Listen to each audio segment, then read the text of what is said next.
Chapter 12 खनिज, one संपदा तथा वन्य जीव। खनिज विकास, मिसप्रिंट है थोड़ा सा, विकास। खनिज विकास को उद्योग का दर्जा कब दिया गया था? प्रथम खनिज नीति में। भारत के कुल खनिज उत्पादन मूल्य में उत्तर प्रदेश का भाग कितना है? 5%। उत्तर प्रदेश के 12 खनिज बहुल क्षेत्र कौन कौन से हैं? प्रयागराज, झांसी, सहारनपुर, मिर्ज़ापुर, ललितपुर, जालौन, महोबा, सोनभद्र, चित्रकूट, चंदौली, बांदा और हमीरपुर। राज्य के कुल खनिज उत्पादन मूल्य का लगभग आधा हिस्सा किसका है? कोयले का है।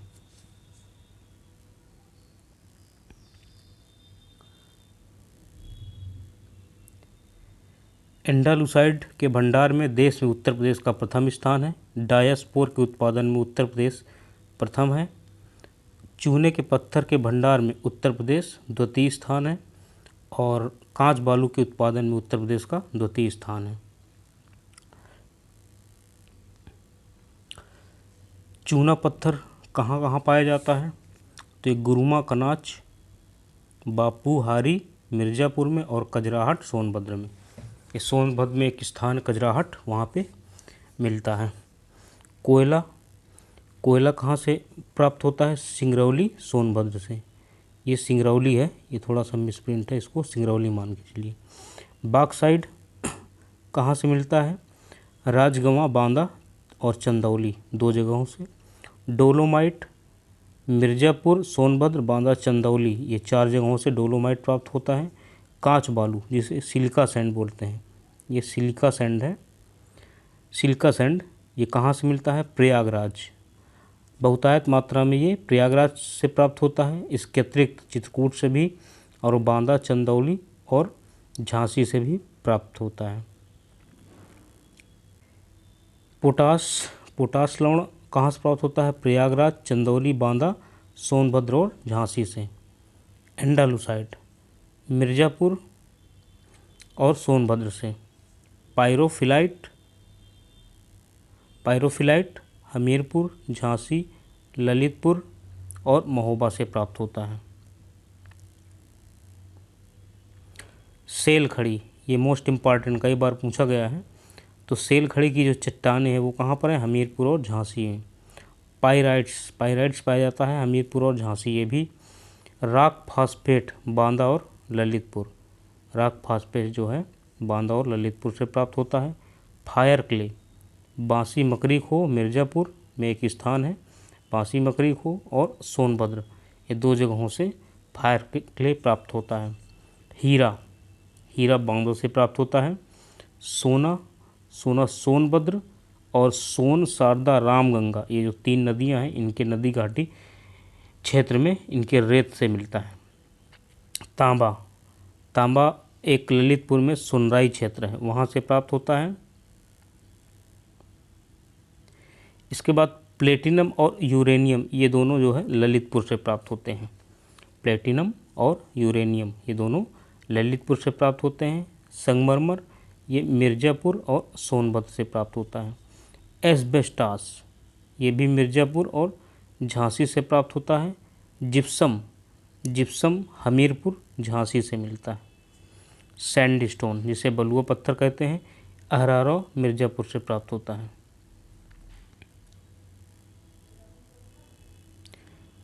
डायस्पोर कहाँ से मिलता है? हमीरपुर, ललितपुर, झांसी और महोबा। ग्रेफाइट कहाँ से मिलता है? ग्रेफाइट हमीरपुर और चुनार, मिर्ज़ापुर में एक जगह है चुनार, वहाँ से प्राप्त होता है। ग्रेनाइट सबसे ज़्यादा बांदा में मिलता है। इसके बाद हमीरपुर में भी, ललितपुर और महोबा में प्राप्त होता है। चाइना क्ले ये मिर्ज़ापुर में प्राप्त होता है, सोनभद्र में और बांदा में। फेल्सपार झांसी में, और गेरू जिसे ओकर भी बोलते हैं, ये बांदा में मिलता है। ये मोस्ट इम्पॉर्टेंट है गेरू वाला। अब देखते हैं वन। 17वीं वन रिपोर्ट जारी की गई थी 2022 में। राज्य में पाए जाते हैं, किस प्रकार के वन पाए जाते हैं? तो उष्णकटिबंधीय वन पाए जाते हैं। राज्य का पहला वन ग्राम, ये बेलहत्थी ग्राम सोनभद्र, इसको याद रखना है। राज्य का पहला वन ग्राम कौन सा था? बेलहत्थी ग्राम सोनभद्र। राज्य में वनाच्छादन कितना है? वन, केवल वन का पूछा है। वन आच्छादन और वृक्षादन दोनों अलग अलग हैं। तो वन आच्छादन कितना है? 6.15%। अगर क्षेत्रफल वर्ग किलोमीटर में देखेंगे 14,817.89 वर्ग किलोमीटर। राज्य में वृक्षादन कितना है? ये है 3.08%। और एरिया में देखेंगे 7,421 वर्ग किलोमीटर ये वृक्षादन है। अब देखेंगे कुल वन और वृक्षादन दोनों मिला के टोटल होता है 9.23। यही बहुत बार पूछा है कि उत्तर प्रदेश में कुल वन और वृक्षादन कितना है दोनों मिला करके, तो 9.23%। या एरिया में देखेंगे तो 22,238.89 वर्ग किलोमीटर। 16 से 17वीं वन रिपोर्ट के बीच वन आवरण में वृद्धि जो हुई थी ये 12.24 वर्ग किलोमीटर की वृद्धि हुई थी। और वृक्षावरण में जो वृद्धि हुई थी वो हुई थी 79 वर्ग किलोमीटर की। सर्वाधिक अति सघन वन कहाँ पे मिलते हैं? लखीमपुर खीरी में। मतलब सबसे ज़्यादा जो घने जो जंगल मिलते हैं वो लखीमपुर खीरी में मिलते हैं। सर्वाधिक खुले वन क्षेत्रफल वाला ज़िला कौन सा है? सोनभद्र। यानी कि यहाँ पे सबसे ज़्यादा दूर दूर जो है वन है, मतलब वनों की जो दूरी है वो थोड़ा सा पेड़ों की दूरी जो है दूर दूर है। सर्वाधिक वन क्षेत्रफल वाला ज़िला कौन सा है? सबसे ज़्यादा वन के मामले में जो है सबसे ज़्यादा क्षेत्रफल कहाँ का है? सोनभद्र का है। और सर्वाधिक वन क्षेत्रफल वाले 4 ज़िले कौन से हैं? सबसे ज़्यादा सोनभद्र में, इसके बाद खीरी में, फिर उसके बाद मिर्ज़ापुर और लास्ट में पीलीभीत। ये सर्वाधिक वन क्षेत्रफल वाले ये 4 ज़िले हो गए। और सबसे कम वन क्षेत्रफल वाला ज़िला कौन सा है? भदोही। यानी कि यहाँ पे पूरे उत्तर प्रदेश के जितने ज़िले हैं उनमें से सबसे कम वन क्षेत्रफल वाला ज़िला कौन सा है? भदोही। और सर्वाधिक वन प्रतिशत वाला ये सोनभद्र। सबसे कम वन प्रतिशत वाला ज़िला भदोही। ये याद रखना है आपको। वन उत्पाद कत्था बनाया जाता है किस वृक्ष से? तो खैर वृक्ष से। बीड़ियाँ बनाई जाती हैं तेंदू के पत्ते से। माचिस की तीली व डिब्बी बनाई जाती है सेमल, अर्जुन व गुरेल वृक्ष से। ये याद रखना है। थोड़ा मिसप्रिंटिंग हो गई है टाइप करने में, तो इसको आप ध्यान दीजिएगा। पत्तल व दोने बनाए जाते हैं साखू, पलास और महुए के पत्ते से। चूड़ियाँ, ये जो चूड़ियाँ हैं, चूड़ियाँ व खिलौने बनाए जाते हैं लाख से। तारपीन तेल व विरोजा प्राप्त होता है चीड़ वृक्ष से। अब इसके बाद वन विकास योजनाएं व परियोजनाएं देखते हैं। उत्तर प्रदेश में निजी वन अधिनियम लागू हुआ था 1948 में लागू हुआ था। सामाजिक वानिकी शब्द का सर्वप्रथम प्रयोग 1976 में हुआ था। सामाजिक वानिकी योजना शुरू की गई थी 1978 से 80 में। पारिस्थितिकी आतंकवादी किसे कहते हैं? ये सबको जानता है, यूकेलिप्टस। प्रदेश में हरित पट्टी विकास योजना चल रही है सन 2012-13 से। गंगा नर्सरी योजना चलाई जा रही है गंगा तटवर्ती 27 ज़िलों में। मतलब जो गंगा नर्सरी योजना, गंगा नदी के किनारे जो वृक्ष लगाए जा रहे हैं वो गंगा तटवर्ती 27 ज़िलों में चलाई जा रही है। वन्यजीव संरक्षण कार्यक्रम। देश में सर्वप्रथम वन्यजीव परिरक्षण संगठन की स्थापना देश में ही की गई थी। वन्यजीव प्रशिक्षण केंद्र, ये प्रशिक्षण है, वन्यजीव प्रशिक्षण केंद्र कहाँ पे बनाया जा रहा है? लखनऊ और इटावा में निर्माणाधीन है भी। वन्यजीव सुरक्षा सप्ताह 1 से 7 अक्टूबर के बीच मनाया जाता है। प्रदेश में कुल प्राणी उद्यान 3 हैं। कौन कौन है? लखनऊ, कानपुर और गोरखपुर में। इन तीनों जगहों पे प्रदेश में प्राणी उद्यान है। और प्रदेश का प्रथम प्राणी उद्यान कौन सा है? नवाब वाजिद अली शाह प्राणी उद्यान लखनऊ में, जो 1921 में इसकी स्थापना हुई थी। ये आपको ध्यान रखना है। दूसरा प्राणी उद्यान एलेन फॉरेस्ट प्राणी उद्यान कानपुर में है, 1974 में इसकी स्थापना की गई थी। तीसरा प्राणी उद्यान शहीद अशफाक उल्लाह प्राणी उद्यान गोरखपुर, 2020 में ही बना था। तितली पार्क लखनऊ व कानपुर प्राणी उद्यान में तितली पार्क बनाया गया है। ये आपको ध्यान देना है। भारत का प्रथम night safari park greater Noida में बनाया गया है। लायन सफारी पार्क, जिसे मिनी, ये मनी नहीं है, मिनी चिड़ियाघर बोलते हैं, ये कहाँ बनाया गया है? तो राष्ट्रीय चंबल अभ्यारण्य इटावा में बनाया गया है। हाथियों के पुनर्वास हेतु रेस्क्यू सेंटर कहाँ बनाया गया है? तो ये राष्ट्रीय चंबल अभ्यारण्य क्षेत्र, ये भी वहीं पर बनाया गया है। और राष्ट्रीय चंबल अभ्यारण्य क्षेत्र का विस्तार, राष्ट्रीय चंबल अभ्यारण्य क्षेत्र का विस्तार कहाँ कहाँ है? उत्तर प्रदेश, मध्य प्रदेश और राजस्थान, ये 3 राज्यों में इसका विस्तार है। देश का सबसे बड़ा घड़ियाल अभ्यारण्य चंबल नदी क्षेत्र, ये उत्तर प्रदेश की नहीं बात की जा रही है, पूरे देश का सबसे बड़ा घड़ियाल अभ्यारण्य चंबल नदी क्षेत्र में है। देश का पहला डॉल्फिन सूचना केंद्र, ये भी चंबल नदी क्षेत्र में बनाया गया है। भालुओं के पुनर्वास हेतु रेस्क्यू सेंटर, ये मथुरा में बनाया गया है। भालुओं के पुनर्वास हेतु रेस्क्यू सेंटर मथुरा में बनाया गया है। और मयूर संरक्षण केंद्र की स्थापना वृंदावन में की गई है। सर्वाधिक प्रजातियों की पक्षियाँ राष्ट्रीय चंबल अभ्यारण्य में मिलती हैं।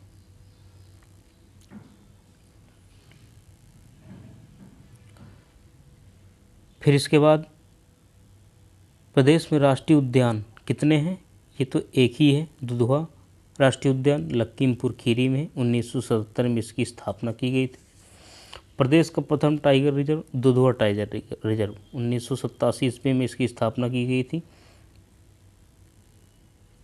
प्रदेश का दूसरा टाइगर रिजर्व ये अमनगढ़ बिजनौर में 2012 को इसको घोषित किया गया था टाइगर रिजर्व के रूप में।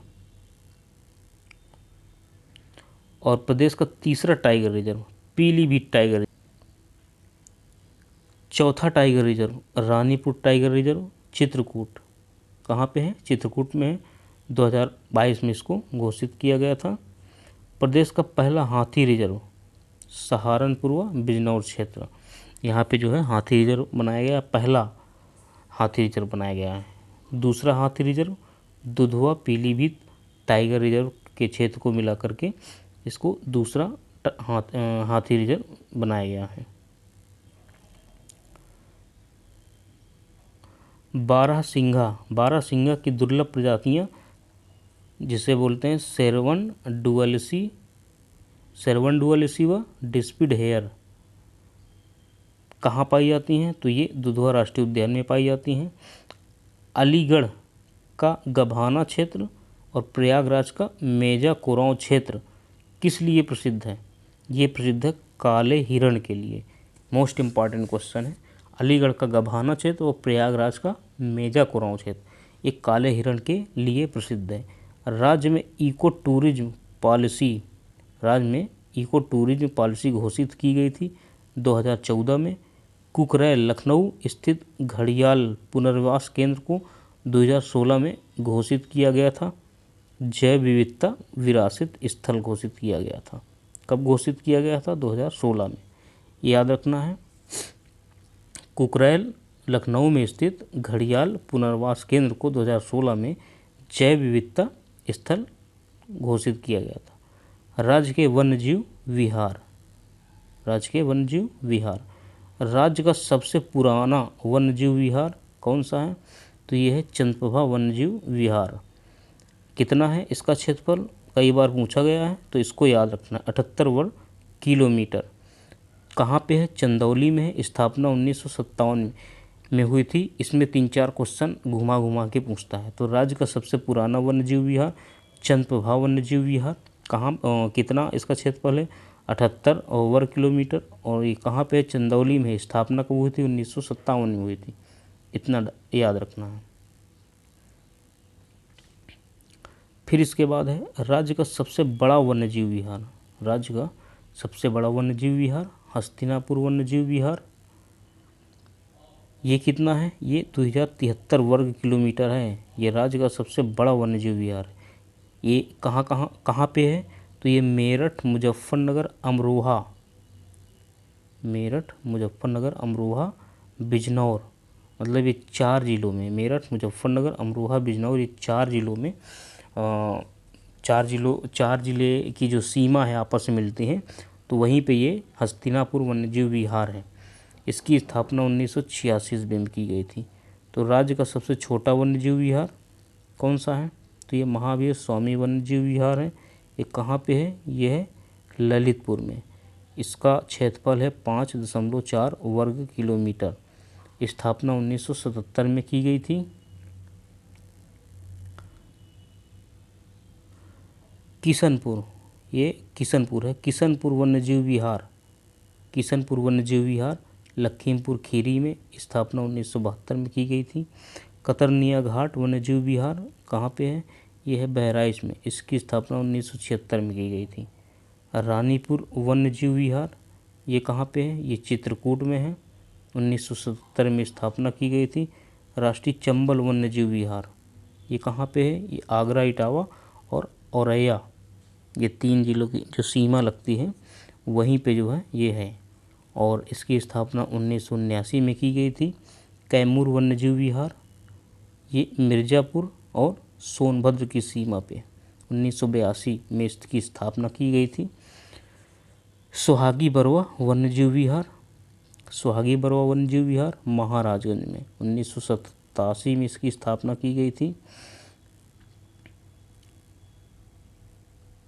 इसके बाद सुहेलवा वन्यजीव विहार ये कहाँ पे है? श्रावस्ती और बलरामपुर की सीमा में। ये 1988 ईस्वी में इसकी स्थापना की गई थी। पीलीभीत वन्यजीव विहार पीलीभीत में 2014 में स्थापना की गई थी। राज्य के पक्षी विहार, राज्य का प्रथम पक्षी विहार चंद्रशेखर आज़ाद नवाबगंज पक्षी विहार ये कहाँ पे है? ये है उन्नाव में। स्थापना 1984 में। और राज्य का सबसे बड़ा पक्षी विहार, सबसे बड़ा है लाख बहोसी पक्षी विहार, कहाँ पे है? कन्नौज में है। इसकी कितना क्षेत्रफल है? इसका 80.23 वर्ग किलोमीटर। 1988 में इसकी स्थापना की गई थी। राज्य का सबसे छोटा पक्षी विहार कौन सा है? ये है शेखा झील पक्षी विहार। कहाँ पे है? अलीगढ़ में, जो 0.40 वर्ग किलोमीटर क्षेत्र में फैला हुआ। इसकी स्थापना 2016 में की गई थी। ये याद रखना है।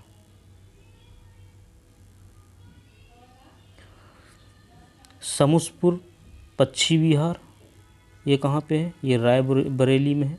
इसकी स्थापना 1987 में की गई थी। पार्वती अर्गा पक्षी विहार ये कहाँ पे है? ये गोंडा में है। इसकी स्थापना 1990 में की गई थी। सांडी पक्षी विहार, सांडी पक्षी विहार हरदोई में है। 1990 में स्थापना हुई थी इसकी भी। बखीरा पक्षी विहार ये कहाँ पे है? संत कबीर नगर में। 1990 में भी इसकी स्थापना हुई थी। इसके बाद देखते हैं ओखला पक्षी विहार ये कहाँ पे है? ये गाज़ियाबाद और गौतम बुद्ध नगर की सीमा पे है। 1990 में भी इसकी स्थापना हुई थी। समान पक्षी विहार ये मैनपुरी में, इसकी स्थापना 1990 में हुई थी। विजय सागर, ये वजय सागर नहीं विजय सागर पक्षी विहार, इसकी स्थापना 1990 में हुई थी। ये कहाँ पे है? महोबा और हमीरपुर सीमा पे। पटना पक्षी विहार यह है एटा ज़िले में। 1990 में स्थापना हुई थी। सुरहाताल जिसे बोलते हैं जयप्रकाश नारायण पक्षी विहार ये कहाँ पे है? ये है बलिया में। इसकी स्थापना 1991 में हुई थी। सूर सरोवर जिसे कीठम ताल बोलते हैं, सूर सरोवर पक्षी विहार ये कहाँ पे है? आगरा में। स्थापना 1991 में। डॉक्टर भीमराव अम्बेडकर पक्षी विहार बेतीकुंडा प्रतापगढ़, इसकी स्थापना 2003 में हुई थी। अन्य वन्यजीव विहार तथा अभ्यारण्य। राज्य का प्रथम जटायु या गिद्ध संरक्षण एवं प्रजनन केंद्र कहाँ पे है? भारी वैसी महाराजगंज में है। ये बहुत इम्पॉर्टेंट है, कई एग्जामों में पूछा गया है। राज्य का प्रथम जटायु या गिद्ध संरक्षण एवं प्रजनन केंद्र भारी वैसी महाराजगंज। केंद्र द्वारा शेखा झील अलीगढ़ को विकसित किया जा रहा है राष्ट्रीय पक्षी विहार के रूप में। केंद्र द्वारा शेखा झील अलीगढ़ को विकसित किया जा रहा है, राष्ट्रीय पक्षी विहार के रूप में विकसित किया जा रहा है। यदि हमारा वीडियो अच्छा लगा हो तो चैनल को सब्सक्राइब कर लीजिए और वीडियो को शेयर ज़रूर करें। धन्यवाद।